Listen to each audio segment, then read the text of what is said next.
వివిధ భారతి యూట్యూబ్ ప్రేక్షకులకు స్వాగతం, సుస్వాగతం. ఈరోజు మనము రెండక్షరాలతో పదాలలో వా అక్షరంతో కొన్ని పదాలు నేర్చుకుందాం. వా రాకి గుడిస్తే రీ వరి. వా డాకి కొమ్మిస్తే డు, డు కింద లావుతిస్తే డ్లు వడ్లు. వరి చేలో వడ్లు పండుతాయి. మనం రైస్ తింటాం కదా, రైస్ వడ్ల నుంచి వస్తాయి. వా యాకు దీర్ఘమిస్తే యా వయా అంటే కేర్ ఆఫ్ అని అంటారు కదా ఇంగ్లీష్లో, తెలుగులో వయా అంటారు. వా నాకేతుమిస్తేనే, నే కింద నావతిస్తే నే వన్నే అంటే రంగు, కలర్. వా శా పక్కన సున్నా పెడితే సెం వశం. మన ఆధీనంలోకి తీసుకోవడాన్ని వశం చేసుకోవడం అంటారు, మన కంట్రోల్లో ఉండడాన్ని. వా రా పక్కన సున్నా పెడితే రం వరం అంటే దేవుడిని మాకు ఇది కావాలి అది కావాలి అని కోరుకుంటారు కదా పూజ చేస్తూ, దేవుడా మాకు ఈ వరం ప్రసాదించు అని. అది వా కా కింద కావతిస్తే కా వక్క, తాంబూలంలో వేసుకుంటాం కదా వక్క. వా దా కొమ్మిస్తే దు, దు కింద దావతిస్తే దు వద్దు, నో అని చెప్పడానికి తెలుగులో వద్దు అని అంటారు. వా లా వలా అంటే నెట్. వా లా కింద లావతిస్తే లా వల్ల అంటే ఇందుకోసమే జరిగింది అని చెప్పడానికి ఇందువల్ల జరిగింది అని అంటారు. వా లాకేతుమిస్తే లే, లే కింద లావతిస్తే లే వల్లే అంటే రిపీట్ అన్నమాట, మననం చేసుకోవడం, గుర్తు తెచ్చుకోవడాన్ని వల్లే వేసుకోవడం అని అంటారు. వా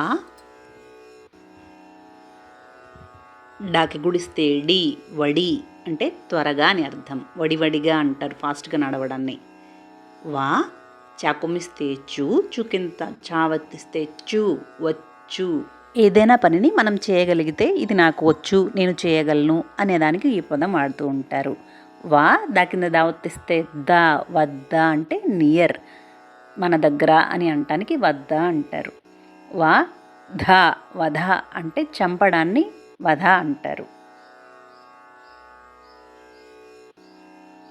వా కింద యావతిస్తే వ్యా యా, యా పక్కన సున్నా పెడితే యం వ్యయం అంటే ఖర్చు అని అర్థము. వ్యా కీ కింద తావతిస్తే తి వ్యక్తి, ఒక పర్సన్ని వ్యక్తి అని అంటారు. వా కింద యావతిస్తే వ్యా, కా కింద తావత్తిచ్చి పక్కన సున్నా పడితే తం వ్యక్తం అంటే మన ఫీలింగ్స్ని ఎదుటి వాళ్ళకి తెలియపరుస్తున్నాం అనుకోండి, మనసులో మాటల్ని వ్యక్తపరచడం, వ్యక్తం చేయడం అని అంటారు. వా కింద రావతిస్తే వ్రా, తా పక్కన సున్నా పెడితే తం వ్రతం, పూజలు చేసుకుంటూ ఉంటాం కదా. ఉదాహరణకు వినాయక చవితి రోజు మనం చేసుకునే పూజను వినాయక వ్రతం అని అంటారు. వా జా కింద రావతిస్తే జా, పక్కన సున్నా పెడితే జ్రం వజ్రం, డైమండ్ని తెలుగులో వజ్రం అని అంటారు. వా కా కింద రావతిస్తే క్రా, పక్కన సున్నా పెడితే క్రం వక్రం, వంకరగా ఉండడాన్ని వక్రంగా ఉంది అంటారు.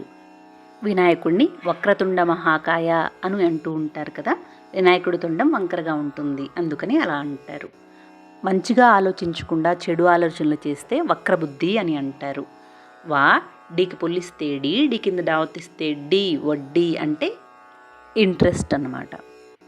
ఎవరి దగ్గరైనా కొంత మనీ తీసుకున్నామనుకోండి, కొంతకాలం తర్వాత తిరిగి ఇచ్చేటప్పుడు ఇంకొంత మనీ ఎక్స్ట్రా కలిపి ఇస్తాం, దానిని వడ్డీ ఇవ్వడం అని అంటారు. ఒక దీర్ఘమిస్తే వా నా వానా అంటే రెయిన్. వా రకుమిస్తే రు వారు అంటే రెస్పెక్ట్గా ఎదుటి వాళ్ళ గురించి చెప్పేటప్పుడు వారు ఇలా అన్నారు అని అంటారు. వాకు దీర్ఘమిస్తే వా, రాకు కుడిస్తే రీ వారి, ఇది పలానా వాళ్ళకి చెందింది అని అనటానికి ఇది వారిది అని అంటారు. వాకు దీర్ఘమిస్తే వా, వాకి గుడిస్తే వి వావి అంటే పెళ్ళిళ్ళు చేసుకునేటప్పుడు వావి వరుసలు చూసి చేసుకోవాలి అని అంటూ ఉంటారు. వాకు దీర్ఘమిస్తే వా, కా కింద యావతిస్తే క్యా, పక్కన సున్నా పెడితే క్యం వాక్యం అంటే ఒక సెంటెన్స్. వాకు దీర్ఘమిస్తే వా, రా పక్కన సున్నా పెడితే రం, వారం. 7 రోజుల్ని వారం రోజులు అంటారు.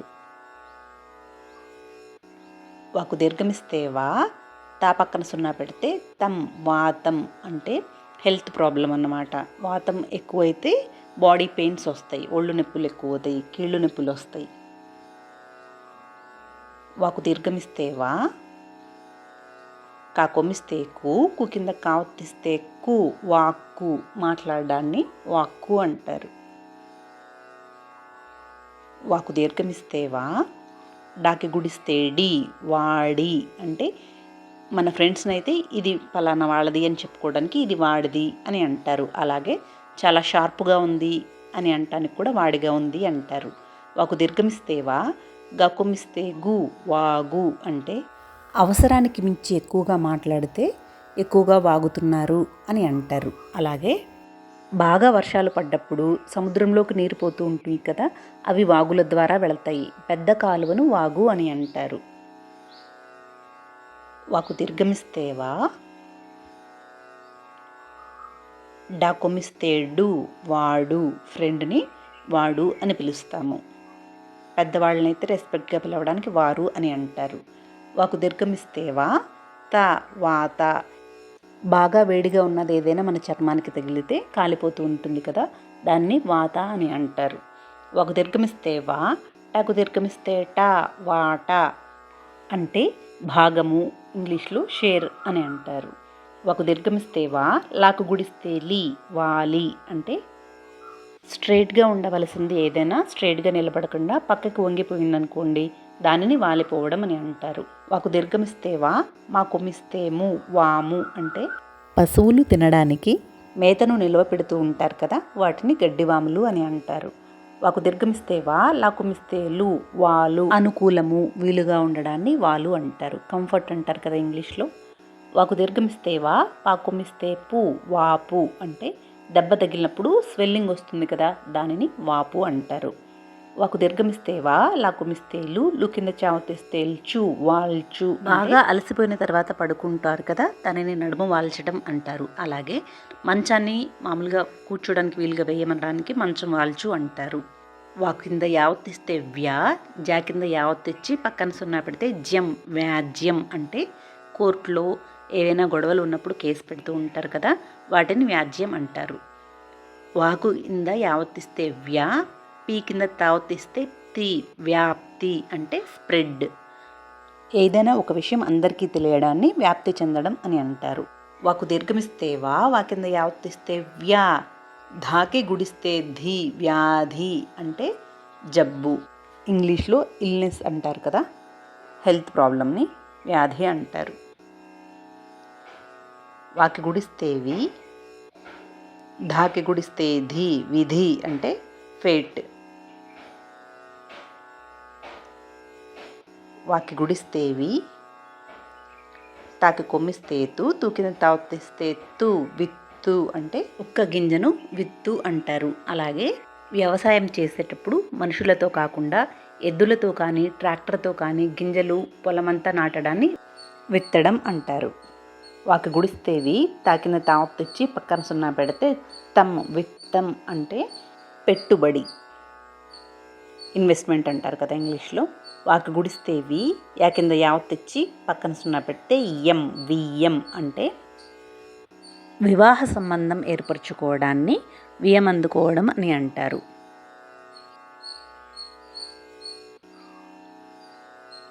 వాకి గుడిస్తేవి, నా కొమ్మిస్తే ను, విను.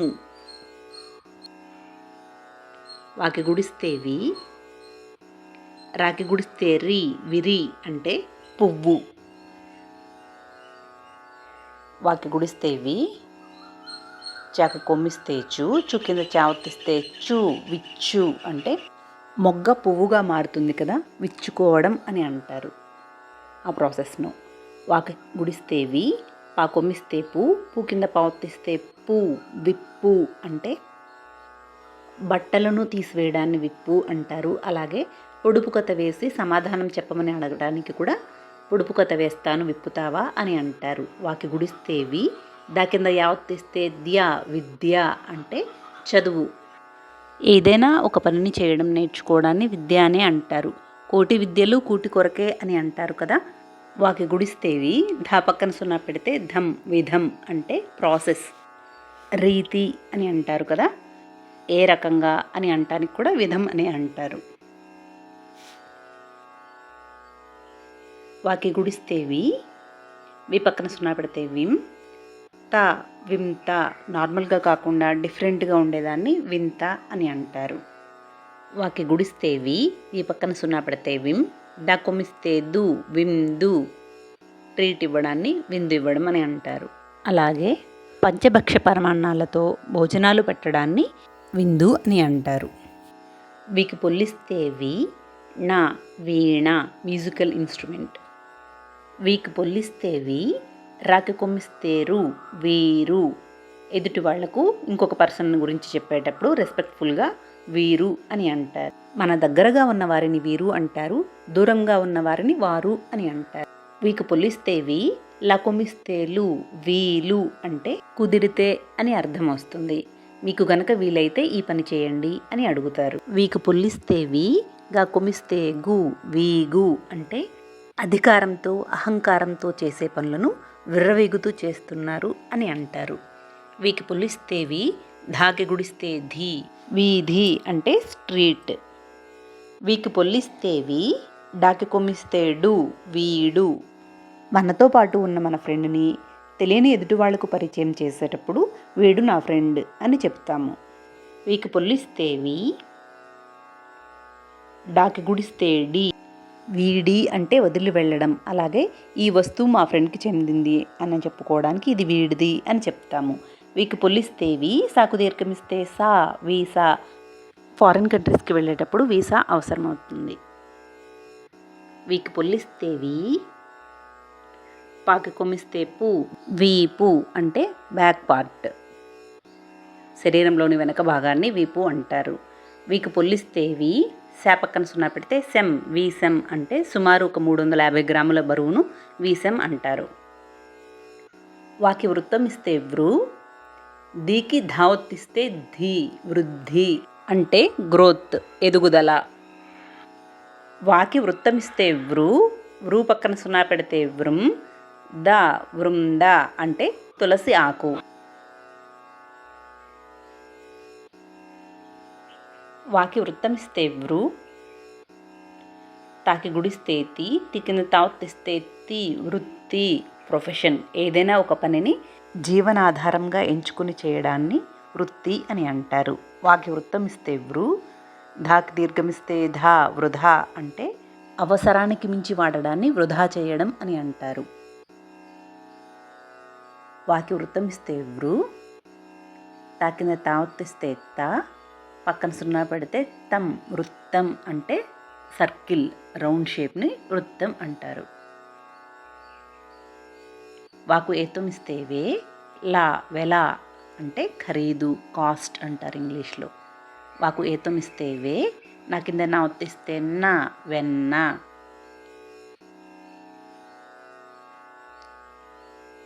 వాకు ఏతం ఇస్తే వే, నాకు కొమ్మిస్తేను, నువ్వు కింద నా ఒత్తిస్తే ను వెన్ను బ్యాక్ బోన్ను వెన్నుపూస అంటారు. వాకు ఏతం ఇస్తే వే, రాకి గుడిస్తే రీ, రీ కింద రావత్తిస్తే రీ వెర్రి. కోపం కానీ ద్వేషం కానీ ప్రేమ కానీ ఉండవలసిన దానికంటే ఎక్కువ చూపిస్తే దాన్ని వెర్రి అని అంటారు. వాకు ఏతుమిస్తే వే, లా కొమ్మిస్తే లు, లు కింద పావత్తిస్తే ల్పు వేల్పు అంటే దేవుడు. వాకు ఏతుమిస్తే వే, డాకి గుడిస్తే డి వేడి అంటే హీట్. వేకు పొల్లిస్తే వే, గా కొమ్మిస్తే గు వేగు అంటే సైనికులు దూతలు అని అర్థం వస్తుంది. వేకు పొల్లిస్తే వే, గా పక్కన సున్నా పెడితే గమ్ వేగం అంటే త్వరగా త్వరితగతిన ఫాస్ట్నెస్ అనే అర్థం వస్తుంది. వేకు పొల్లిస్తే వే, పా వేప నీమ్ అంటారు కదా ఇంగ్లీష్లో. వేకు పుల్లిస్తే వే, మా కొమ్మిస్తే ము వేము వేపాకును వేము అంటారు. అనగననగ రాగమతిశయిలుచునుండు తినగ తినగ వేము తీయగనుండు అంటారు కదా వేమన పద్యంలో. వేకు పుల్లిస్తే వే టా వేట అంటే హంటింగ్. వేకు పుల్లిస్తే వే లాగ్ పక్కన సున్నా పెడితే లం వేలం అంటే తాకట్టులో పెట్టిన ఆస్తుల్ని తాకట్టు పెట్టిన వాళ్ళు తిరిగి తీసుకొచ్చుకోలేకపోతే వేలం వేస్తారు. ఎవరు ఎక్కువ డబ్బులు ఇచ్చేస్తే వాళ్ళకి ఆ ఆస్తిని ఇచ్చేస్తారు. వేకు పుల్లిస్తే వే దా పక్కన సున్నా పెడితే దం వేదం. మనకు 4 వేదాలు ఉంటాయి. ఋగ్వేదము, యజుర్వేదము, సామవేదము, అధర్వణ వేదము. వేకు పుల్లిస్తే వే రకొమిస్తే రు వేరు అంటే చెట్టుకి రూట్స్ ఉంటాయి కదా, వాటిని వేరు అంటారు. అలాగే సపరేట్ అవ్వడాన్ని కూడా వేరు అని అంటారు. వేకు పుల్లిస్తే వే పాకొమ్మిస్తే పు వేపు అంటే ఫ్రై చేయమని అడగడాన్ని వేపు అని అంటారు. వేకి ఐత్వం ఇస్తే వై రాకి గుడిస్తే రి వైరి అంటే శత్రువు ఎనిమి. వేకి ఐత్వం ఇస్తే వై నా పక్కన సున్నా పెడితే నం వైనం అంటే పద్ధతి.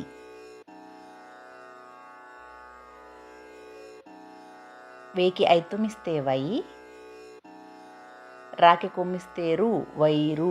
ఇంగ్లీష్లో వైర్ అంటారు కదా, తెలుగులో వైరు అని రాస్తారు. వేకి ఐత్వం ఇస్తే వై పాకి కొమ్మిస్తే పు వైపు అంటే ప్రక్కన సైడ్ అనే అర్థం వస్తుంది.